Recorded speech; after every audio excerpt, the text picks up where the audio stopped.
নমস্কাৰ, মই ডক্টৰ নৱজ্যোতি বৰা। আজি আমি কথা পাতিম ডায়েৰিয়াত আমি গ্লুক'জৰ ORSৰ সলনি গ্লুক'জ খাব পাৰোঁ নে নাই।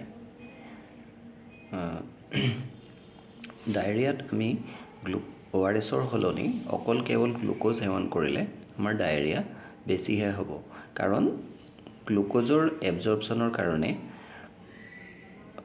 আমাক গ্লুক'জৰ লগতে ছ'ডিয়ামৰ প্ৰয়োজন হয়।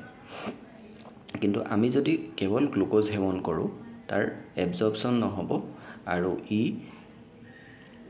খাদ্যনলীতে অৰ্থাৎ আমাৰ ইণ্টেষ্টাইনতে থাকি যাব। ইণ্টেষ্টাইনত অৰ্থাৎ আমাৰ ক্ষুদ্ৰান্ততে থাকি যাব আৰু ইণ্টেষ্টিনেল ট্ৰেকতে থাকি যাব আৰু ই আমাৰ শৰীৰৰ পৰা পানী ইণ্টেষ্টাইনলৈ শোষণ কৰিব আৰু ফলত ডায়েৰিয়া বেছিহে হ'ব।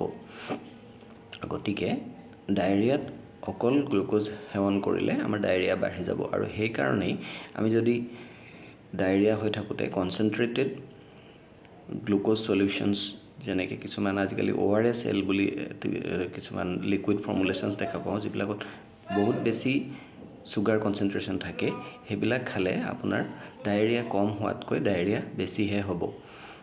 গতিকে ডায়েৰিয়াত অকল গ্লুক'জ চলিউশ্যন সেৱন কৰাটো আপোনাৰ অপকাৰ কৰিব। গতিকে ডায়েৰিয়াত ORSৰহে ব্যৱহাৰ কৰিব লাগে। আৰু যদি আপোনাৰ ওচৰত ORS নাই, তেতিয়াহ'লে আপুনি ঘৰতে চেনি আৰু অলপ পৰিমাণৰ নিমখ মিহলি কৰি এটা অল্টাৰনেটিভ চলিউশ্যন তৈয়াৰ কৰিব পাৰে। কিন্তু কেৱল গ্লুক'জ বেছি থকা বা চুগাৰ বেছি থকা যিকোনো লিকুইড সেৱন কৰিলে আপোনাৰ ডায়েৰিয়া বেছিহে হ'ব। ধন্যবাদ।